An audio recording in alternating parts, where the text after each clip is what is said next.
یہاں پہ گفتگو جو ہے وہ مسئلہ نمبر 629 سے ہے۔ یجوز بیع الجلود واللحوم والشحوم المستوردۃ من البلاد غیر الاسلامیہ۔ یہ پڑھ نہیں گیا تھا؟ اوپر والا مسئلہ یہ اوپر والا لا یجوز بیع الجلد 28 بناتے 628 سے پڑھنا ہے جی۔ اچھا مسئلہ نمبر 628 لا یجوز بیع جلد المیتۃ وما ذبح علی وجہ غیر شرعی۔ بیچنا جائز نہیں ہے میتہ کی جلد کا۔ یہ اوپر جو 4 چیزیں بیان ہوئی تھیں کہ جن کا بیچنا جائز نہیں ہے، ان میں سے ایک کیا تھا؟ عین نجاست میں سے میتہ تھا، مردار تھا۔ تو اب مردار کے تمام اجزاء کو جو ہے وہ بیچنا جائز نہیں ہے، اسی میں جو ہے جلد یعنی اس کی کھال بھی آ جائے گی۔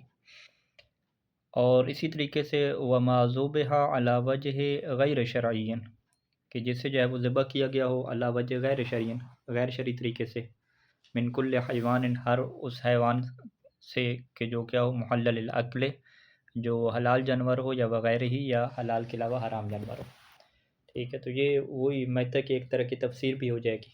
ٹھیک ہے کہ میتر میں جو ہے وہ عین نجاست بھی شامل ہے، یعنی خنزیر اور جو کتے کا میتہ ہے وہ بھی اس میں آ جائے گا، اور اس کے علاوہ چاہے جو ہے وہ حرام جانور ہو یا حلال جانور ہو، اگر اسے غیر شرعی طریقے سے ذبح کیا گیا ہے تو اس کے بھی تمام اجزاء کو بیچنا جائز نہیں ہوگا۔ تو لہٰذا اگر یہ پوچھا جائے کہ میتہ سے کیا مراد ہے، تو آپ کیا کہیں گے؟ میتہ سے مراد ہر وہ چیز ہے کہ جسے غیر شرعی طریقے سے ذبح کیا گیا ہو، اور اس کے ساتھ ساتھ کیا ہے عین نجاست میں سے یہ خنزیر اور کلب اس کے اندر آ جائیں گے۔ یعنی خنزیر اور کلب کو تو چاہے شرعی طریقے سے ذبح کریں یا نہ کریں، وہ تو ہر صورت میں کیا ہے نجس ہی رہتے ہیں، لیکن باقی جو حرام جانور ہوتے ہیں اس میں کیا قانون ہوتا ہے کہ اگر وہ شرعی طریقے سے ذبح کریں گے تو وہ پاک ہو جاتے ہیں۔ ٹھیک ہے، لیکن یہ کتا خنزیر وغیرہ یہ کبھی بھی کیا پاک نہیں ہوتے۔ اچھا، بیچنا جائز نہیں ہے، یعنی بیچنا جائز نہیں ہے تو اس کو حرمت تکلیفی میں لے جائیں گے۔ یعنی حرمت تکلیفی کیا مطلب؟ یعنی انسان گناہ گار بھی ہوگا، اور والمعاملۃ علیہ باطلۃ، اور اس کے اوپر جو معاملہ کیا جائے گا تو وہ معاملہ بھی باطل ہوگا۔ معاملہ باطل کیا مطلب؟ یعنی حرمت وضعی آئے گی، یعنی جو پیسہ اس کی ذریعے سے ملے گا وہ پیسہ بھی کیا کہلائے گا؟ حرام کا کہلائے گا۔ تو لہذا معاملہ کے باطل ہونے کی، اور لا یجوز کی جو آپ تشریح لکھیں گے وہ ایسی تشریح لکھیں گے کہ لا یجوز یعنی حرمتاً تکلیفیتاً، اور معاملہ باطل ہے یعنی حرمتاً وضعیتاً۔ تو حرمت وضعی اور حرمت تکلیفی کے الفاظ کیا آپ لکھیں گے وہاں پہ، اور پھر اس کی وضاحت کیسے کریں گے کہ معاملہ باطل ہے؟ حرمت وضعی تو لکھیں گے، آپ کہیں گے معاملہ باطل ہونے کا کیا مطلب ہے کہ جو بھی سمن لی گئی ہے، ٹھیک ہے، اس سمن میں تصرف کیا ہے؟ جائز نہیں ہوگا، وہ سمن اس مالک کو واپس کرنا ضروری ہو جائے گا۔ ٹھیک ہے، اسے کیا کہتے ہیں کہ لا یجوز تصرف فی الثمن المأخوذ، کہ جو سمن ماخوذ آپ کر رہے ہیں کس کے بدلے میں؟ بدل المیتۃ یا بدل جلد المیتۃ، اس میں تصرف جائز نہیں ہوگا۔ ویجب ردہ الی مالکہ، اور اس سمن کا پلٹانا واپس ہو جائے گا اس کے مالک کی طرف۔ یجوز بیع الجلود واللحوم والشحوم المستوردۃ من البلاد غیر الاسلامیہ۔ یجوز بیع، بیچنا جائز ہے جلود یعنی چمڑوں کو، لحوم گوشت کو، اور شحوم کیا ہے؟ وہی چربی کو، لیکن کون سے؟ حرام جانور کے، میتہ کے نہیں، میتہ کے نہیں، المستوردۃ من البلاد غیر الاسلامیہ، کہ جو ہے وہ منگوائے جا رہے ہیں۔ مستوردہ پھر کیا ہے؟ لیے جا رہے ہیں، ٹھیک ہے، امپورٹ کیے جا رہے ہیں ان بلاد سے جو غیر اسلامی ہیں۔ اور والماخوذۃ من ید الکافر، اور کس سے لیے جا رہے ہیں؟ کافر کے ہاتھ سے لیے جا رہے ہیں۔ ٹھیک ہے، یعنی غیر اسلامی ممالک سے آ رہے ہیں، یا ہیں اسلامی ممالک لیکن وہاں پہ کس کے ہاتھ سے لیے جا رہے ہیں؟ کافر کے ہاتھ سے، یعنی بیچنے والا کیا کافر ہے۔ تو یہاں پہ پھر یہ کیسے بیچنا جائز ہو گیا؟ کہتے ہیں کیونکہ اس کو ہم میتہ نہیں کہتے۔ کیوں؟ فیما، آگے کہہ رہے ہیں کہ اس صورت میں کہ اذا احتمل ان تکون من الحیوان المزکى، کہ جب یہ احتمال موجود ہو کہ یہ جو چیزیں ہیں نا، یہ چمڑے اور جلد وغیرہ، یہ کس حیوان سے لیے گئے ہوں گے؟ مزکى حیوان سے، ٹھیک ہے، جس کا تزکیہ شرعی طریقے سے ذبح کیا گیا ہوگا۔ یعنی اس کا مطلب کیا ہے کہ 2 صورتیں ہوں گی نا۔ پہلی صورت میں تو ہم نے کیا کہا تھا کہ انسان کو پتہ ہے کہ یہ جو ہے وہ میتہ ہے، اور وما ذبح علی غیر وجہ شرعی ہے، یہ غیر مزکى ہے، تو اگر تو اسے علم ہے، علم یعنی یقین ہے پھر تو اس سے بیچنا جائز نہیں ہے نا، اس میں تو پھر کافر اور غیر مسلم کا کوئی فرق نہیں رہے گا، ٹھیک ہے۔ لیکن یہاں پہ جو کہہ رہے ہیں کہ جی اسے بیچنا جائز ہے، خریدنا جائز ہے، بیع و شراء جائز ہے، تو یہ کس بنیاد پہ ہے؟ یہ اس بنیاد پہ ہے کہ آپ کو علم نہیں ہے۔ کس بات کا علم نہیں ہے؟ کہ یہ جی غیر شرعی طریقے سے ذبح کیا گیا ہے یا نہیں کیا گیا، بلکہ وہاں پہ کیا ہے، اذا احتمل، آپ کو یہ احتمال ہے کہ ہو سکتا ہے کہ یہ حیوان مذکر سے ہو، ٹھیک ہے جی، یعنی ہو سکتا ہے کہ اس کو جو ہے وہ انہوں نے شرعی طریقے سے ذبح کیا ہو۔ لیکن اگر آپ کہتے ہیں کہ جی ایسا احتمال ہمارے پاس موجود ہی نہیں ہے، ٹھیک ہے جی، چائنا سے گوشت آ رہا ہے، برازیل سے آ رہا ہے، ہمیں کوئی معقول احتمال ہی نہیں ہے کہ انہوں نے جی حیوان کو شرعی طریقے سے ذبح کیا ہوگا، گوشت آ رہا ہے، چمڑا آ رہا ہے، آپ کہتے ہیں یہ جو فقہ میں لکھا ہوا ہے نا کہ اذا احتمل، ہم کہتے ہیں یہ احتمال ہمیں ہے ہی نہیں، ہمیں پکا پتہ ہے کہ انہوں نے شرعی طریقے سے ذبح ہی نہیں کیا، ٹھیک ہے جی۔ اور شرعی طریقے سے ذبح میں کیا ہوتا ہے، وہ مسلمان ہو ذبح کرنے والا، ٹھیک ہے، مگر کدھر مسلمان آگے یہ چیزیں کہاں سے، تو اس صورت میں پھر لینا جائز نہیں ہوگا، ٹھیک ہے۔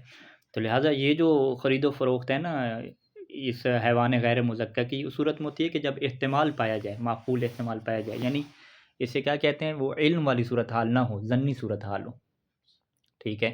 آپ کیا کہتے ہیں کہ علم کیا ہوتا ہے، 100% ہوتا ہے، جب احتمال آ گیا 10%، 5-10%، تو اس کے مقابلے میں جو 90% بن رہا ہے اس کو کیا ظن کہتے ہیں، ٹھیک ہے۔ تو ظنی صورت میں تو یہ چیزوں بیع و شراء ہو سکتی ہے اور یہ پاک بھی شمار ہوتی ہیں، کیونکہ کسی چیز کے نجس ہونے کا کیا قانون ہے کہ جب تک آپ کو 100% یقین ہو جائے تو پھر وہ کیا ہے، وہ نجس ہوگا، لیکن اگر علم آپ کے پاس نہیں ہے، ظن ہے، اور فقط جو ہے وہ اس کی نجاست کا کیا ہے، احتمال ہے ایک، ٹھیک ہے، یا نجاست کا ظن ہے، طہارت کا احتمال ہے، تو ان صورتوں میں وہ چیز کیا رہتی ہے، پاک رہتی ہے، ٹھیک ہے جی۔ تو اب یہ دیکھیں فیما اذا احتمل، یہاں پہ لکھا ہوا ہے، ہو سکتا ہے آپ سے سوال یوں بنا دیا جائے کہ فیما اذا علم، احتمل کو وہ چینج کر دیں علما میں، ٹھیک ہے، تو ان چیزوں پہ کیا آپ نے دقت کرنی ہے، یا ہو سکتا ہے پوری مثال ہی چینج کر دیں، وہ یہ کہیں کہ بھئی ہم جو ہے وہ ایک دکان سے جو ہے وہ خریدتے ہیں، جو ہے وہ کیا خریدتے ہیں، بیلٹ خریدتے ہیں، ٹھیک ہے، پرس خریدتے ہیں، چمڑی کا جوتا خریدتے ہیں، اور اس میں ہمیں یہ بات علم ہے کہ یہ جو چمڑا ہے نا یہ حیوان کس حیوان کے، غیر مذکر حیوان کے، تو کیا اس کا لینا جائز ہو جائے گا، ٹھیک ہے، تو پھر آپ سیدھا کیا کہیں گے کہ جائز نہیں ہوگا۔ اچھا، ولیکن لا تجوز الصلاۃ فیہا، لیکن اس کے اندر نماز کیا جائز نہیں ہوگی، ٹھیک ہے جی۔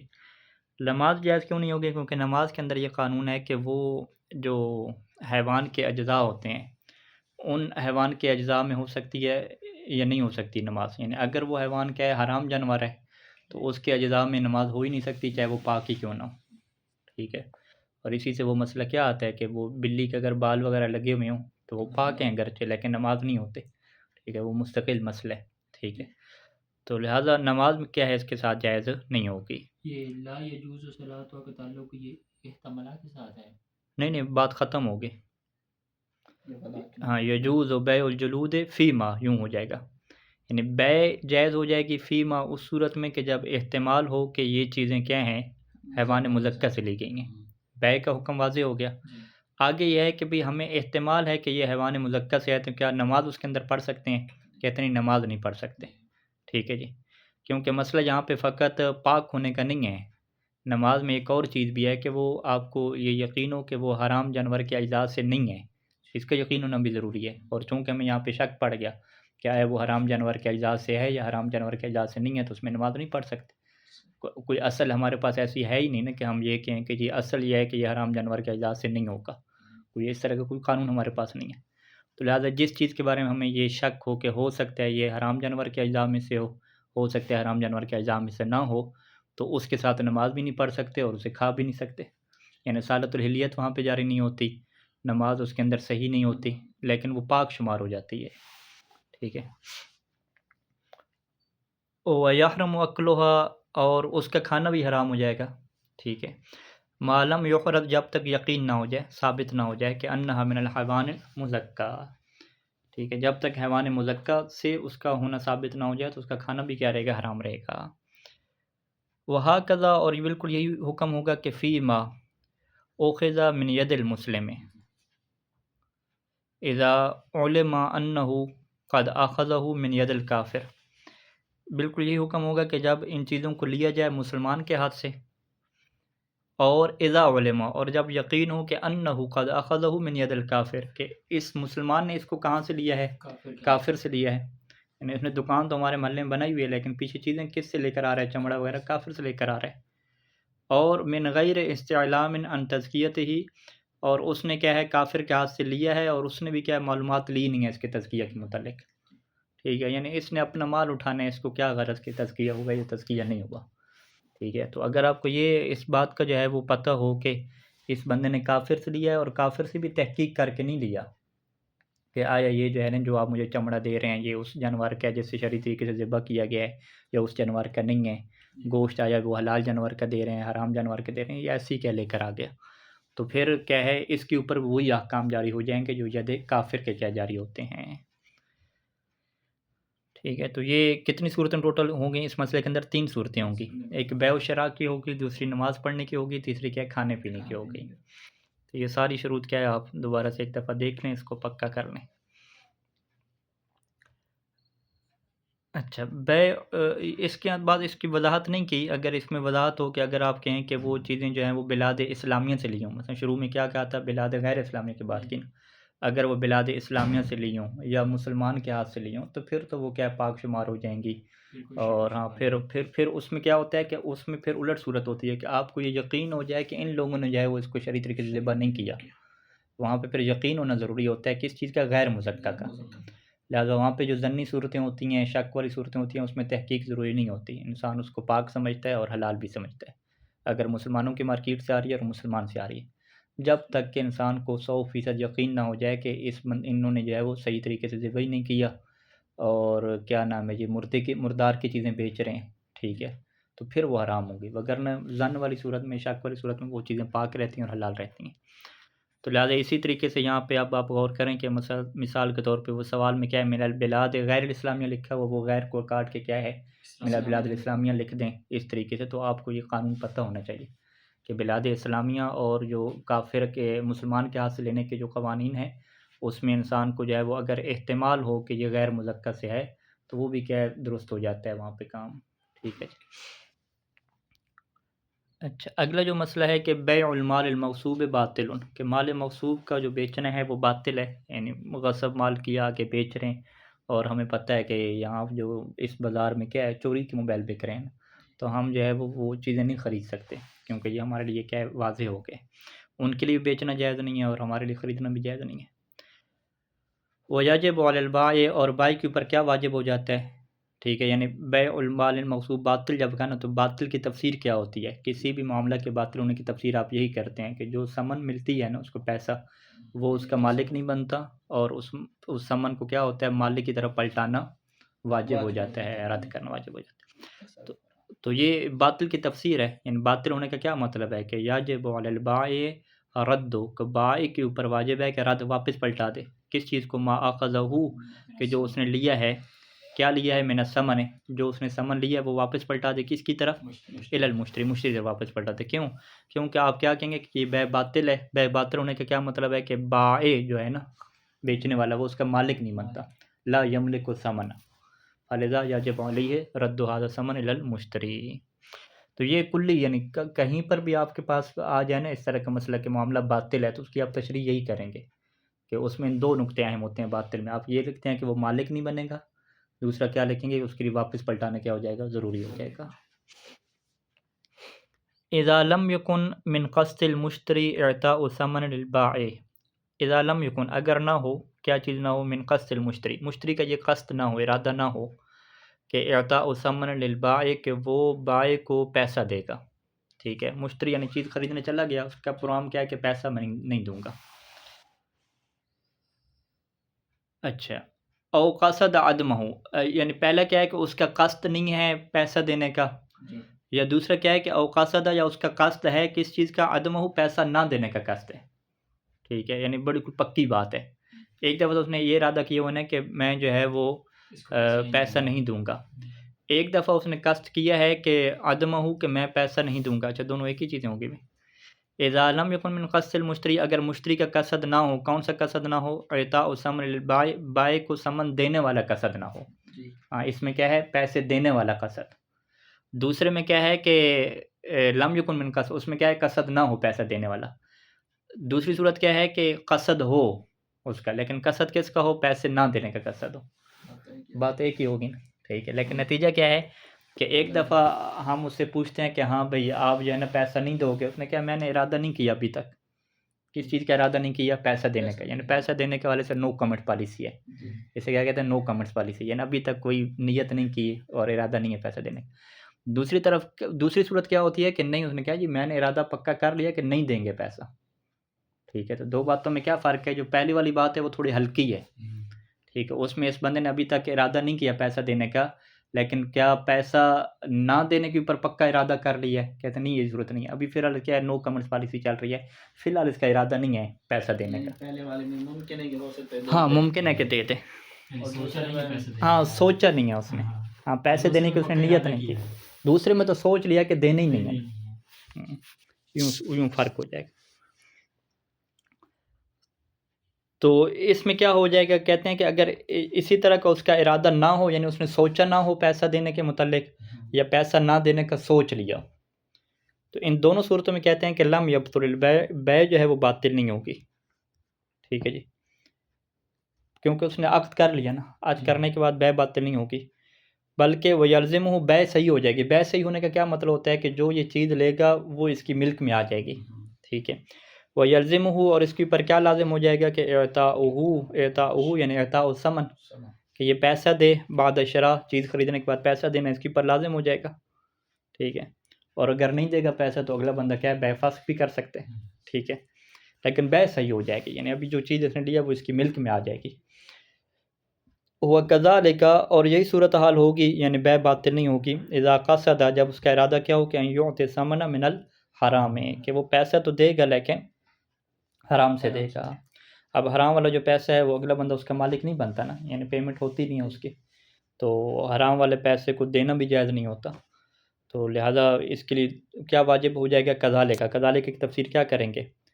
یعنی اسی طریقے سے اس کے اوپر واجب ہو جائے گا کہ شراء کے بعد وہ پیسہ کہاں سے دے؟ حلال سے دے. یہ واجب ہو جائے گا. ہاں بیع درست ہو جائے گی، اور اس کے اوپر لازم کیا ہو جائے گا کہ پیسہ کیا ہے؟ حلال سے دے. یہ تشریح ہو جائے گی کذالک. اچھا، یحرم بیع آلات اللہو مثل البرابط والمزامیر. آلات اللہو جو ہیں وہ ان کی بیع جو ہے وہ حرام ہوتی ہے. پیچھے آلات اللہو کا قانون بیان کیا تھا کہ وہ آلات کے منحصر ہو، اس کی جو منفعت متعارف ہے نا، متعارف نے رواج جو ہے نا، اس کی منفعت کس میں ہو جی؟ حرام نہیں ہو. تو اگر کوئی اس کو حلال میں استعمال کرتا ہے تو اس کے اوپر اعتراض ہوتے ہیں. ٹھیک ہے، تو ابھی جو آلات اللہو کی بات کر رہے ہیں تو وہ یہی آلات ہو جائیں گے کہ جن کی جو منفعت ہے وہ منحصر ہوتی ہے کس میں جی؟ حرام میں. تو ان کا بیچنا کیا جائز نہیں ہوتا. اچھا، اس کی جو سید خوئی الرحمن نے مثالیں دی ہیں وہ البرابط اور مزامیر کی دی ہے. بربط کی جمع برابط ہے. میں بچوں کی طرف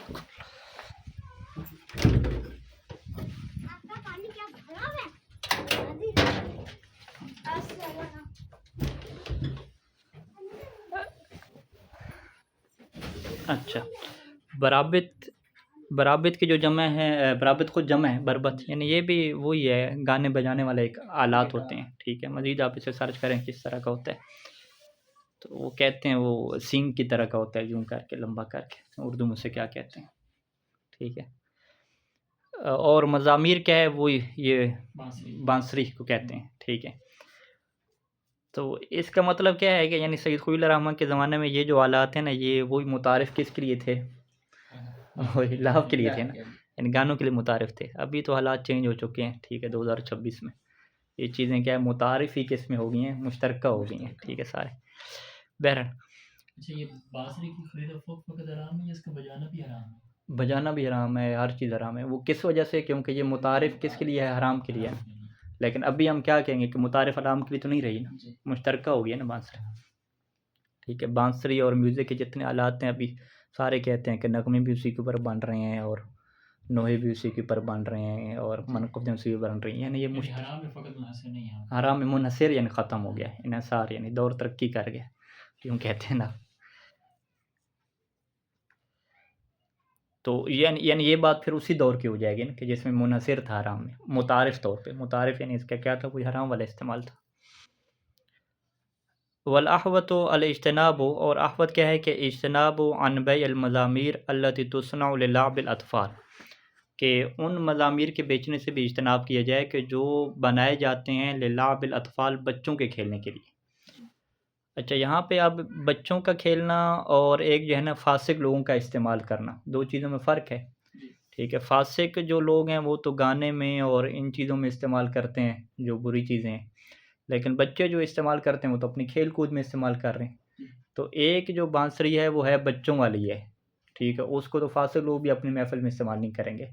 تو اس میں متعارف کیا ہے بچوں والی بانسری میں، تو یہ بچے جی اس سے کھیلتے ہیں، ٹھیک ہے۔ لیکن وہ جو بانسری ہے جو اصل والی ہے، اس میں متعارف کیا ہے کہ بچے اس سے نہیں کھیلتے، بلکہ اس میں متعارف کیا ہے کہ یہی گانے اس کے اوپر بجائے جاتے ہیں، ٹھیک ہے۔ تو اب بچوں والے کے بارے میں اصل قانون تو کیا ہونا چاہیے کہ جب متعارف اس کا حرام میں نہیں ہے، یہ ایک بچوں کا کھلونا ہے تو جائز ہونا چاہیے۔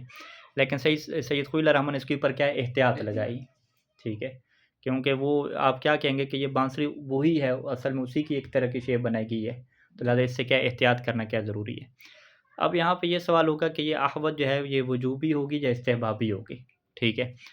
تو ہم کیا کہیں گے کہ احوط سے پہلے دیکھ لیں تو بچوں کی جو مضامیر ہیں اس کا موضوع بحث چھیڑ ہی نہیں گیا، ٹھیک ہے۔ وہ کیا ہے مضامیر جو کلی تھی عمومی لوگوں کی تھی اس کی بات ہو رہی تھی، اور احوط کے بعد جس موضوع کے اوپر بات ہوئی ہے وہ بچوں والی کیا مضامیر ہے۔ تو پس نتیجہ کیا نکلا کہ احوط سے پہلے اس جو مضامیر الاطفال ہے اس کے بارے میں فتویٰ نہیں دیا، ٹھیک ہے، نہ جواز کا نہ حرمت کا فتویٰ نہیں دیا، بلکہ ایک نیا موضوع ہے۔ جب یہ نیا موضوع ہے تو پھر اس کے اوپر احوط کیا بنے گی، احتیاط واجب بنے گی، ٹھیک ہے جی۔ تو احتیاط مستحب کا کیا قانون ہوتا ہے کہ جس موضوع کے بارے میں، جس موضوع یعنی موضوع اہم ہوتا ہے، جس موضوع کے بارے میں پہلے کیا فتویٰ آ جائے یا بعد میں کیا فتویٰ آ جائے تو وہ احتیاط کس میں جاتی ہے، مستحب میں جاتی ہے۔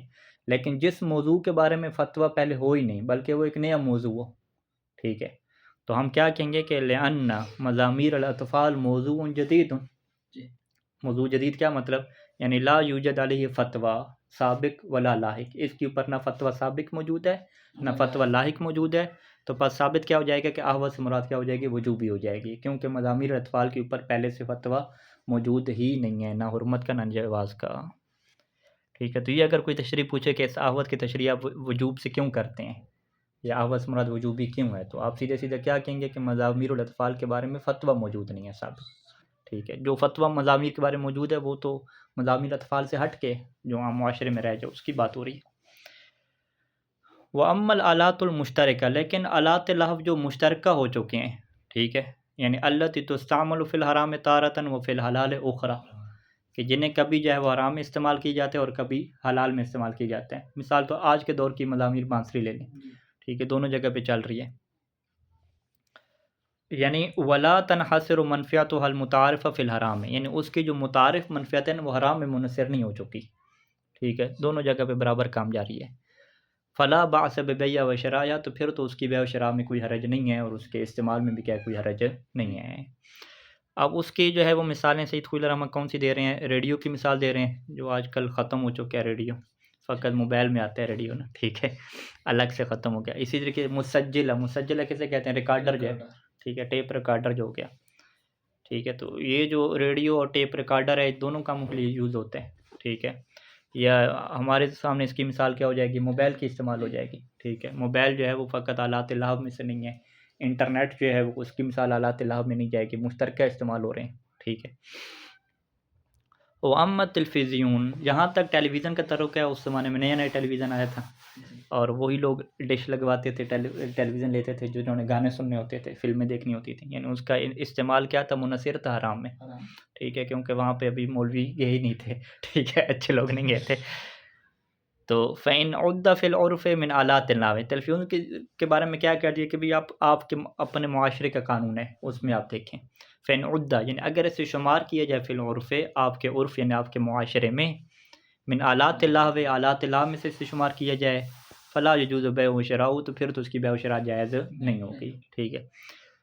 وَإِلَّا یعنی کیا مطلب، اگر اسے آلات اللہ سے شمار نہ کیا جائے جیسا کہ آج کل شمار نہیں ہوتا تو پھر کیا فلا مانع منہ، تو پھر اس کی بیع سے کوئی چیز مانع نہیں ہوگی، ٹھیک ہے جی۔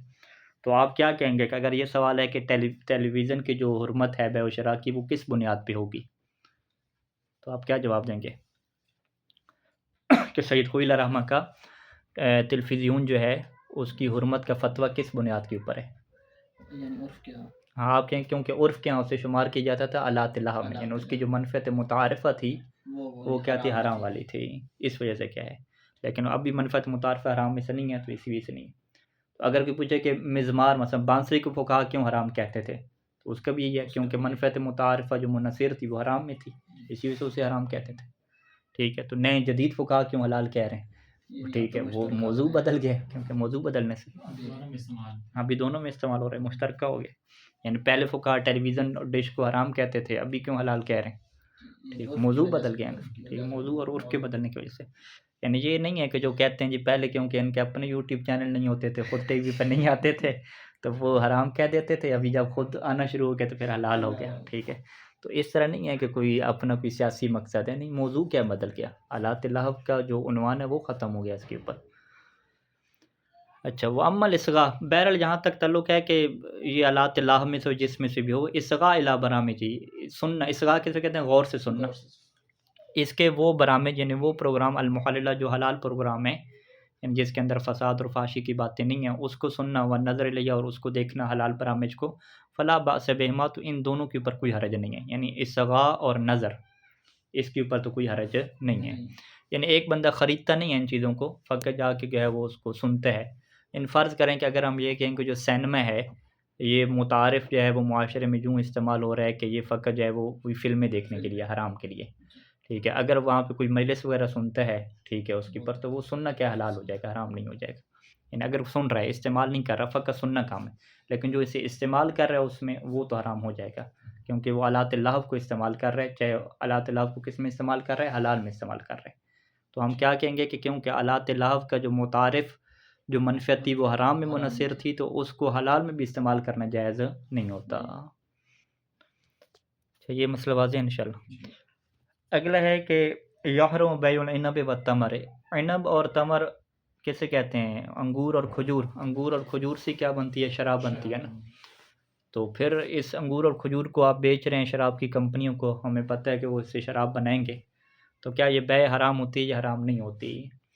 تو اس بیع کی حرمت جو ہے وہ بیچنے والے کی نیت کے اوپر ہے، قصد کے اوپر ہے۔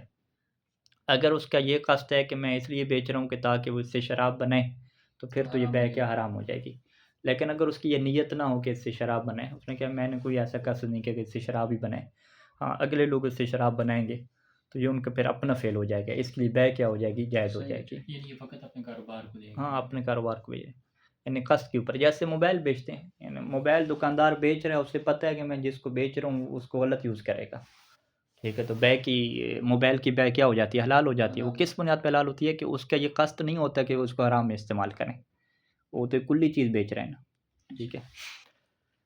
تو یہاں پر بھی یہ قانون ہے کہ یحرم بیع العنب والتمر اذا قصد ببیعہما التخمیر، اذا قصد، یعنی یحرم بیع، یہ انگور اور کھجور کا بیچنا حرام کب ہو جاتا ہے کہ اذا قصد ببیعہما، کہ جب ان کی بیع کے ساتھ کیا قصد ہو، التخمیر، خمر بنانے کا، شراب بنانے کا کیا قصد ہو، ولا باس به، یعنی ولا باس ببیع العنب، اور اس بیع کے اوپر حرج نہیں رہے گا مع عدم القصد، اگر یہ قصد نہ ہو، یعنی کون سا قصد نہ ہو، تخمیر، شراب بنانے کا قصد نہ ہو۔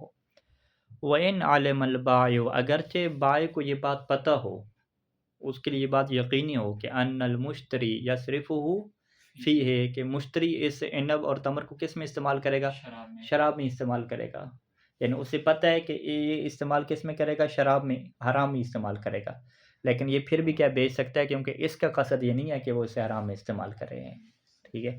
تو یہ جتنی بھی جو آلات مشترکہ ہو جاتے ہیں ان کا یہی قانون ہو جاتا ہے، یعنی کسی کو گھر کرائے پہ دے رہے ہیں، کسی کو نیٹ لگوا کے دے رہے ہیں، باقی ساری چیزیں دے رہے ہیں، اس میں قصد کے اوپر بحث ہوتی ہے کہ اس کا قصد یہ نہیں ہے کہ یہ جو ہے وہ اس کو حرام میں استعمال کرے، تو اگلا چاہے پتہ ہے کہ حرام میں استعمال کرے گا تو وہ جائز ہو جاتا ہے اس سے۔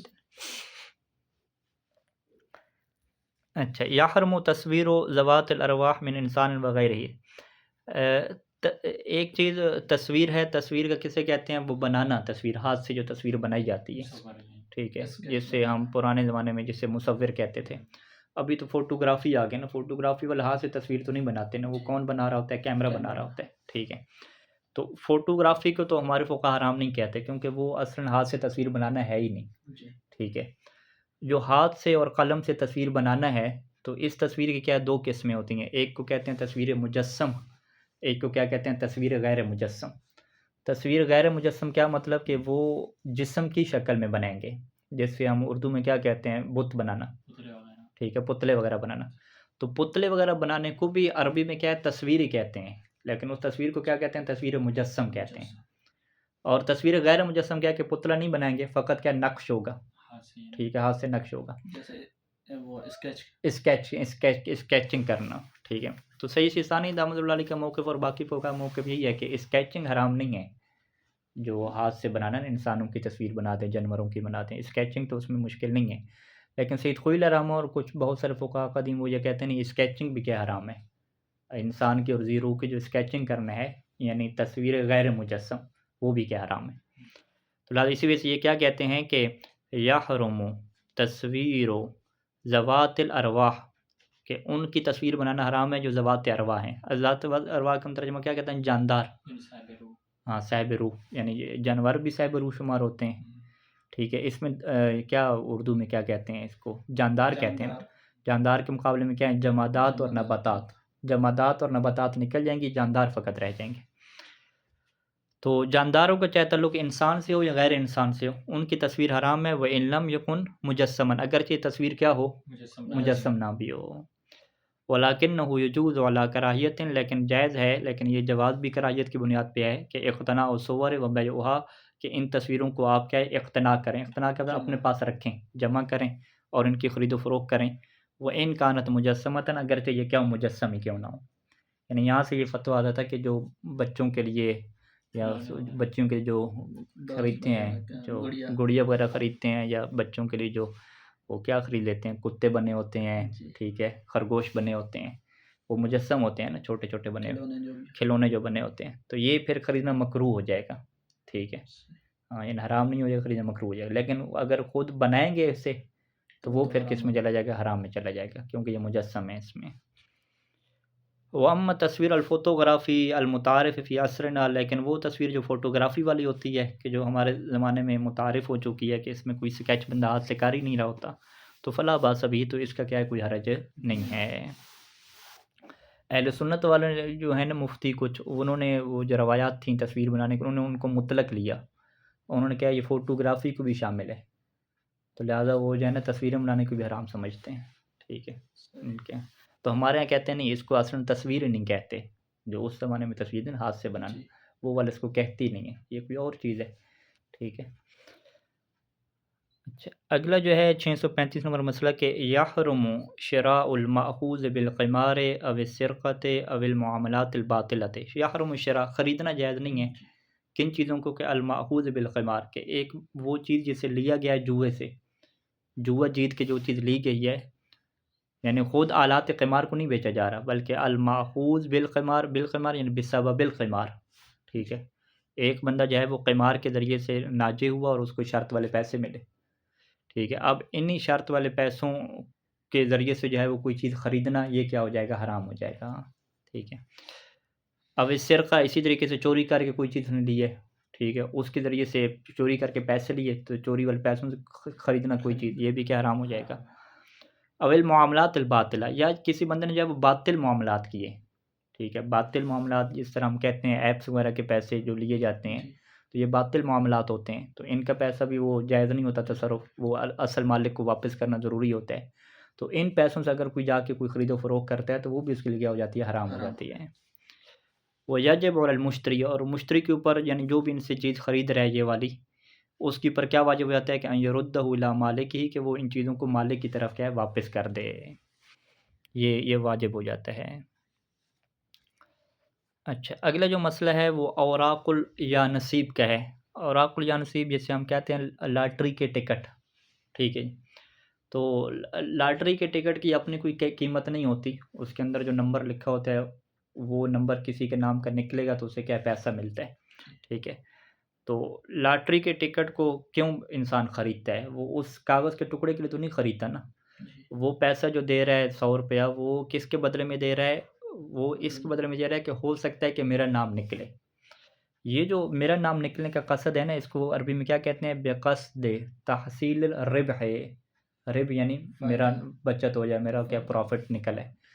تو تحصیل ربح کی نیت سے یہ جو لاٹری کے ٹکٹ خریدے جاتے ہیں نا، یہ کیا ہوتے ہیں؟ حرام ہوتے ہیں۔ لیکن اگر کوئی پرچون والا وہ تھوک کے حساب سے خرید رہا ہے، تول کے، ٹھیک ہے، تو وہ تو تحصیل ربح کی نیت سے نہیں خرید رہا نا، اس کو تو وہ کاغذ چاہیے بہت زیادہ، ٹھیک ہے، تو وہ اس اعتبار سے خرید رہے ہیں نا، پھر اس کے لیے خریدنا جائز ہو جائے گا۔ تو لہٰذا ہم کیا کہیں گے کہ اوراق یا نصیب کی جو بیع و شراء ہے تو وہ کس نیت سے جائز نہیں ہوتی؟ آپ کہتے ہیں وہی نیت جو پائی جاتی ہے بقصد تحصیل ربح، اس نیت سے کیا جائز نہیں ہوتی، ٹھیک ہے۔ اچھا، اگر کسی کا یہ والا قصد نہ ہو، تحصیل ربح والا، کوئی اور قصد ہو، جیسے ابھی میں نے مثال دی، لیکن اس طرح تو نہیں ہوتا، وہ ردی کی ٹوکری والی کتابیں وغیرہ تو خریدی جاتی ہیں، ٹکٹ تو نہیں ہوتے اتنا زیادہ۔ ایک اور اس میں قصد ہو جاتا ہے کہ وہ جو ٹکٹس ہیں نا لاٹری والے، وہ انہوں نے جو ہے وہ نیک کام کے لیے کیا پیسے جمع کر رہے ہیں، ٹھیک ہے، انہوں نے کہا ہے کہ ہم نے جو ہے وہ یہاں پہ ایک روڈ بنانا ہے، پل بنانی ہے، تو لہٰذا سب بندے جو ہے وہ یہاں پہ یہ والا ٹکٹ خریدیں 1000 روپے کے۔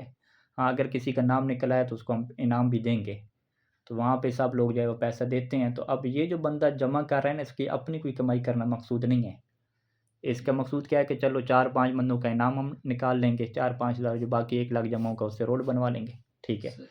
تو یہاں پہ پھر اگر اگلے بندے کی جو نیت ہے نا، اس کو دیکھا جائے گا۔ اگر اگلا بندہ جو ہے وہ یہ نیت کر رہا ہے کہ بقصد تحصیل ربح، کہ میری نیت یہ ہے کہ میں اس سے ربح حاصل کروں گا، تو پھر بھی یہ کیا ہو جائے گا؟ حرام ہو جائے گا۔ اور اگر اس کی نیت کیا ہو کہ میں جی ربح حاصل نہیں کرتا، بلکہ میں کیا کرتا ہوں؟ بقصد تعاون علی عمل خیر، کہ میں تعاون کی نیت سے دے رہا ہوں عمل خیر کے اوپر، تو پھر یہ والا پیسہ دینا کیا ہو جائے گا؟ جائز ہو جائے گا، ٹھیک ہے۔ یہی ہمارے سامنے جو مثالیں رکھی جاتی ہیں، جو زیارات کے ٹکٹس وغیرہ ہوتے ہیں، وہ ٹکٹس بیچتے ہیں زیارات کے، پھر وہ قرآن اندازی کرتے ہیں، تو 2-3 بندوں کا یا ایک بندے کا نام نکالتے ہیں، اسے زیارت پہ بھیج دیتے ہیں، اس کا زیارت کا 1-2 لاکھ خرچہ، یا باقی جو جمع کرنے والا اپنی جیب میں مارتے ہیں نا، ٹھیک ہے۔ تو اب وہ لوگ کہتے ہیں یہ ہم تو 100 روپے کی ٹکٹ ہے، ہم خرید لیتے ہیں تاکہ زیارت کے لیے چلے جائیں۔ تو ہم کیا کہتے ہیں کہ اگر آپ کی نیت کیا ہے کہ ہمارا نام زیارت کے لیے نکلے، اس لیے ہم خرید رہے ہیں، یعنی بقصد تحصیل ربح، آپ ایک ربح حاصل کرنا چاہتے ہیں تاکہ ہمارا کرایہ اور ٹکٹس وغیرہ نکل ہے، تو پھر تو وہ خریدنا کیا جائز نہیں ہوگا۔ لیکن اگر آپ کی نیت یہ ہے کہ نہیں، ہم زیارت امام حسین کے لیے تعاون کر رہے ہیں تاکہ جو ہے وہ کوئی بھی مومن چلا جائے اس کے لیے، تو اس تعاون کی نیت سے آپ دیں گے تو وہ کیا جائز ہو جائے گا۔ تو یہاں پہ قانون وہی چلے گا کہ اعمال کا دار و مدار نیت پہ ہے۔ تو لا یجوز بیع اوراق یا نصیب، اوراق یا نصیب کا بیچنا و شراء اور اس کا خریدنا جائز نہیں ہے۔ کب خریدنا بیچنا جائز نہیں ہے؟ اذا کان بقصد تحصیل ربح، کہ جب نیت کیا ہو کہ اس کے ذریعے سے میں ربح حاصل کروں۔ واما اذا کان بقصد الاعانہ علی امر مشروع، لیکن اگر اس کی نیت کیا ہو کہ میں تعاون کروں، جی کس کے اوپر؟ علی امر مشروع، ایک ایسے معاملے کے اوپر کہ جو کیا مشروع، جائز معاملہ ہے، یہ حرام کام تو نہیں ہے، ایک مشروع کام ہے، جائز کام ہے۔ کا بنایت مدرسۃ، مدرسہ بنانے میں، جسر کیا ہے پل بنانے میں، اور نحو ذالک، اس طرح کے اور کیا ہے شرعی کام ہو سکتے ہیں۔ فلا باس بھی، تو پھر اس کے اوپر کیا حرج نہیں ہوتا، یعنی فلا باس ببیع و شراء۔ وعلیٰ کلا تقدیرن، دونوں تقدیروں کی بنیاد پہ، چاہے اس کا جو ہے وہ مقصد تحصیل ربح ہو یا تحصیل ربح نہ ہو، ٹھیک ہے، دونوں صورتوں کی بنیاد پہ فالمال المعطى لمن اصابت القرۃ باسمہ، کہ وہ مال کے جو دے دیا گیا لمن اس بندے کو کہ اصابت القرۃ باسمہ، کہ جس کے نام کا قرۃ نکل آیا ہے، اس مال کا کیا کرنا ہے، ٹھیک ہے۔ اگلا بندہ کہتا ہے ٹھیک ہے جی قرۃ میرے لیے ڈالنا جائز نہیں تھا، میں نے ڈال لیا، یعنی میں لاٹری کے ٹکٹ خرید لیا اور میرا انعام بھی نکلا، انعام کے پیسوں کو میں کیا کروں، ٹھیک ہے جی، اس کا کیا حکم ہے؟ تو یہاں پہ یہ کہتے ہیں کہ وہ جو انعام کے پیسے ہیں نا، وہ کون دے رہے ہیں، اس کو دیکھنا پڑے گا۔ آیا وہ انعام کے پیسے جو ہے وہ حکومت دے رہی ہے، یعنی یہ جو کمپنی ہے ٹکٹ وغیرہ بیچنے والی تھی وہ حکومت کی تھی، تو حکومت کے پاس جو بھی مال ہوتا ہے وہ ظاہری بات ہے لوگوں کے ٹیکس کے پیسہ اس میں شامل ہوتا ہے، ٹھیک ہے، یعنی حکومت کے پاس جو فنڈ ہیں اس میں کیا ہے، ہم پاکستان کی مثال لیں تو کچھ پنجاب والے مومنین کے اس میں پیسہ ہے، کوئی سندھ والوں کا، سارے ٹیکس کے پیسے اس میں مشترک ہیں نا، تو اس پیسے کو کیا کہتے ہیں؟ مجہول المالک کہتے ہیں، ٹھیک ہے۔ تو لہٰذا یہ فقہ کا قانون ہے سید خوئی رحمہ سید سیستانی کے مطابق کہ المال الموجود عند دولت فی حکم مجہول المالک ہے، کہ وہ مال جو دولت کے پاس موجود ہے وہ کس کے حکم میں ہے؟ مجہول المالک حکم ہے۔ مجہول المالک پیسہ جب انسان کو ملے نہ کہیں سے تو اس کے اندر تصرف جائز نہیں ہوتا، ٹھیک ہے، اس کا سیدھا سیدھا حکم کیا ہے؟ صدقہ کرنا ہوتا ہے سارے پیسے کو، ٹھیک ہے۔ تصرف انسان کب کر سکتا ہے؟ کہ اگر فقیہ کیا دے، اس کی اجازت دے، یعنی جو حاکم شرع ہے، جس کے پاس ولایت ہے، وہ اس کی اجازت دے۔ جیسے ابھی جو سرکاری لوگ نوکریاں کر رہے ہیں تو انہیں جو تنخواہیں ملتی ہیں وہ مجہول المالک سے ملتی ہیں نا، ٹھیک ہے، تو وہ کیوں اس میں تصرف کر پا رہے ہیں؟ کیونکہ سید سیستانی نے اجازت دی ہے کہ یہ جو آپ نوکری وغیرہ کریں گے تو اس سے جو آپ کو پیسہ ملے گا اس کی ہم اجازت دیتے ہیں کہ آپ رکھ لیں، تو اسی سید سیستانی کی اجازت کی وجہ سے ان کی نوکری کیا حلال ہو رہی ہے، پیسہ حلال ہو رہا ہے، کیونکہ سرکاری پیسے سے اٹھا رہے ہیں۔ تو اب جب لاٹری والا مسئلہ آئے گا تو لاٹری والے مسئلے میں فقہا نے اجازت نہیں دی کہ اگر آپ کو حکومت کیا لاٹری کے پیسے دیتی ہے تو آپ رکھ لو، تو لہٰذا اس بندے کے لیے اس مال میں تصرف حرام ہو جائے گا۔ اس کی شرعی ذمہ داری کیا ہے کہ اگر اس میں تصرف کرنا چاہتا ہے تو فقیہ سے جا کے خصوصی اجازت لے، اگر فقیہ اجازت دے دے تو ٹھیک، اگر اجازت نہ دے تو اس کے لیے سارے مال کا صدقہ کرنا کیا ہو جائے گا؟ واجب ہو جائے گا۔ ہاں، وہ بینک کو تو واپس نہیں کر سکتا نا، بینک تو اس کا مالک ہی نہیں ہے نا، مالک کون ہے؟ جن لوگوں کا پیسہ اس میں شامل ہے وہ، اور وہ ان بندوں کی تشخیص ہو نہیں سکتی بھی کن کن بندوں کا پیسہ ہے، وہ نوٹ سارے مکس اپ ہو گئے ہیں نا، ٹھیک ہے، نوٹ کی خود تشخیص نہیں ہو سکتی۔ تو لہٰذا ہم کیا کہیں گے کہ لاٹری والی صورت میں جو پیسہ ملتا ہے انسان کو، جو قرعہ نکلتا ہے، اگر تو وہ ہوا جی مجہول المالک سے، پھر تو جو ہے وہ حاکم شرع سے رجوع ضروری ہے۔ اگر حاکم شرع کوئی اس کی اصلاح وغیرہ کا یا کوئی اس کے فائدے کا بندوبست کر دے تو ٹھیک، نہیں تو صدقہ کرنا واجب ہو جائے گا۔ اور اگر وہ پیسہ کیا ہے مجہول المالک سے نہیں ملا، ایسے لوگوں سے ملا کہ جس کے مالک سب کو پتہ ہے کہ بھئی یہ 20 بندوں کے 100 بندوں کے کیا مالک ہیں، پھر اس کا کیا کرنا ہے؟ اس کے پھر قانون یہی ہے کہ وہ پیسہ ان کو واپس کرنا ضروری ہے جن لوگوں کا پیسہ ہے، لیکن اگر وہ سارے کے سارے راضی ہو جائیں، کہتے ہیں ٹھیک ہے جی ہمیں واپس نہ کرو، ہم راضی ہیں، تم رکھ لو، تو پھر کیا ہے؟ وہ پھر رکھ سکے گا پیسہ، تصرف کر سکے گا اس میں۔ یعنی والا قلت تقدیرین، دونوں تقدیروں کی بنیاد پہ، چاہے قصد جو ہے وہ تحصیل ربح کا ہو یا قصد اعانہ کا ہو۔ پہلی تقدیر میں تو کیا ہوتا ہے؟ بیع و شراء باطل ہوتی ہے نا، دوسری صورت میں کیا ہے؟ بیع و شراء ٹھیک ہوگی۔ دونوں تقدیروں کی بنیاد پہ فالمال المعطی، وہ جو مال عطا کیا جائے گا، لمن اس بندے کو کہ صابت القرۃ باسمہ ہی، کہ جس کے نام کا قرعہ نکلا ہے، اذا کان المتصدی لہا، اگر جو ہے وہ اس قرعہ کو ڈالنے والا اور مال کو جو عطا کرنے والی جو جہت ہے، متصدی لہا یعنی یہ کام کرنے والا، ٹھیک ہے، متصدی کیسے کہتے ہیں؟ کسی کام کو کرنے والا۔ متصدی لہا یعنی اس قرعہ کا جو متصدی ہے، یہ قرعہ کون کر رہا ہے اور کون پیسہ دے رہا ہے؟ شرکت غیر اہلیت، یہ ایک ایسی شرکت ہے، ایک ایسی کمپنی ہے کہ جو کمپنی کیا ہے؟ غیر اہلی ہے۔ اہلی کیسے کہتے ہیں؟ پرائیویٹ۔ غیر اہلی یعنی پرائیویٹ نہیں ہے بلکہ سرکاری ہے، ٹھیک ہے، تو سرکاری پیسہ آ گیا، یعنی کیا مطلب؟ مجہول مالک چلا گیا۔ تو وہ مال کے جو عطا کیا جا رہا ہے اس بندے کو کہ جس کے نام کا قرعہ نکلا ہے، اور وہ کس کی طرف سے عطا کیا جا رہا ہے؟ شرکت غیر اہلی کی طرف سے، اور وہ کس میں سے ہے؟ من المجہول مالکہ، من المال المجہول مالکہ، تو وہ کس میں سے چلا جائے گا؟ فالمال المعطی من المال، تو پس وہ جو مال عطا کیا گیا من المال، وہ اس مال سے ہوگا کہ المجہول مالکہ، کہ جس کا مالک کیا ہوتا ہے؟ مجہول ہوتا ہے۔ اب جس کا مالک مجہول ہوتا ہے تو اب وہ واپس نہیں کرنا ہوتا، ٹھیک ہے، اگر مالک معلوم ہو تو وہ اس کو واپس کرنا ہوتا ہے، ٹھیک ہے، یا ان سے اجازت لینا ہوتی ہے، لیکن اگر مالک اس کا مجہول ہو گیا تو پھر کیا ہے؟ فلا بد من مراجعۃ الحاکم شرعی، تو پھر یہاں پہ ضروری ہو جاتا ہے کہ حاکم شرعی سے مراجعہ کیا جائے، لاصلاحی، تاکہ وہ اس مال کی کیا کرے؟ اصلاح کرے۔ اصلاح کیا مطلب؟ یعنی اگر وہ اجازت دے دے تو استعمال کر لیں، اگر وہ اجازت نہ دے تو پھر کیا اس کا صدقہ کرنا کیا ہوتا ہے؟ ضروری ہوتا ہے۔ صلی اللہ علی محمد و آلہ اجمعین۔